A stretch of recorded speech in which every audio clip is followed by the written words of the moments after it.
ಈ ಮೊಹಮ್ಮದ್ ಗಜ್ನಿ ಭಾರತಕ್ಕೆ ಯಾವ ಬಂದಪ್ಪ? ಅವೆಲ್ಲ ನಮಗೆ ಯಾಕೆ ಸರ್? ನಮ್ದೇ ನಮಗ್ ಮಸ್ತ್ ಆಗತ್ತೆ. ಅವೆಲ್ಲ ತಲೆ ಕೆಡ್ಸಬಾರ್ದಂತ ನಾವಪ್ಪ ಹೇಳನ್ ಸರ್. ಕರೆಕ್ಟ್ ಹೇಳೋದು ಬಾಪ.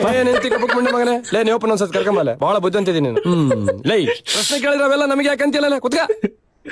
ಕರೆಕ್ಟ್ ಆಯ್ತು ಅವೆಲ್ಲ ಅದಕ್ಕೆ. ಸರ್ ನಾನ್ ಹೇಳ್ತೀನಿ ಸರ್. ನೀನ್ ಹೇಳ್ತೀಯಾ?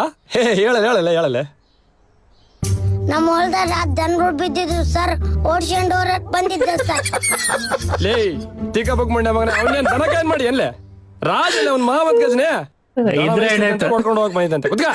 ಅವನೂರ ರಾಜ ಲೇ ಅಭಿ, ನೀ ಹೇಳಲ್ಲ ಮೊಹಮ್ಮದ್ ಗಜ್ನಿ ಭಾರತಕ್ಕೆ ಯಾವ ಬಂದಲ್ಲ? ಸಾರ್ ನನಗ್ ಗೊತ್ತಿಲ್ಲ ಸಾರ್. ಯಾಕೆ ಹೇಳ್ತೀರ ಚಡ್ಡಿ? ಲೇ ಬೇಸ್ ಒಳ ಸಿಕ್ಕೊಂಬಿಟ್ಟಿತ್ತಲೆ ಅದಕ್ಕೆ ಹೇಳಿದೆ. ಲೇ ಅವ್ನ್ ಚಡ್ಡಿ ಅದ್ ಕೇಳ್ತಿಲ್ಲ ಸರ್ ಬೇಸ್ ಒಳ ಸಿಕ್ಕೊಂಬಿಟ್ಟಿತ್ತು ಸರ್ ಅದಕ್ಕೆ ಹೇಳಿದೆ. ಏಯ್ ಒತ್ತಿ ನೋಡ್ ನೀನು. ಏ ಕುತ್ಕ. ಬರ್ರಿ ಎದಕ್ಕಪ್ಪ ಲೇಟ್ರ? ಇದಕ್ಕಿಲ್ಲ ಸರ್.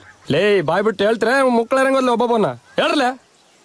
ಸರ್ ಅದು ಅಲ್ಲಿ ಸೊಂಡ್ಗೊಂಡ್ ಹಾಕಿದ್ರು ಸರ್. ಚುಮಾರ್ ಮಾತ ಕರ್ದ ಮುದ ಕೋಶ ಬಂದ್ಬಿಟ್ಲು ಅದಕ್ಕೆ ಅಲ್ಲಿ ಬಚ್ಕೊಂಡಿದ್ವಿ, ಅಲ್ಲೇ ಲೇಟ್ ಆಗ್ಬಿಡ್ತು ಸರ್. ಇವನೇ ಸರ್ ಕರ್ಕೊಂಡ್ ಹೋಗಿದ್ದು. ಬೋಸರಿಕೆ ನೀ ತಿನ್ಲಿ ಏನಪ್ಪ ದನ ತಿನ್ನಂಗ್ ತಿಂದಿ. ಲೇ ನನ್ನ ಎದುರಿಗೆ ಬಾಯಿ ಬಂದಂಗ ಮಾತಾಡ್ತಾರಲ್ಲೇ. ನಿಮ್ಮನ್ನ ಸರ್ ನೀವು ಮೊನ್ನೆ ಹೋಮ್ವರ್ಕ್ ಕೊಟ್ಟಿದ್ರಲ್ಲ ಸರ್, ಅವಾಗ ನಿಮ್ನ ಏನಂತ ಗೊತ್ತೇನ್ರಿ ಸರ್? ಏನನ್ನಪ್ಪ? ಈ ಬೋಸ್ ಹುಡುಕಿ ನೋಡಿ ಎಷ್ಟು ಹೋಮ್ವರ್ಕ್ ಕೊಟ್ರ ಅಂತ ಸರ್. ಅಲ್ಲಿ ಚೀಲ ಇಡ್ರಪ್ಪ. ಸತ್ರಪ್ಪ ಏನಂತಾನಪ್ಪ? ಬೋ ಬೋ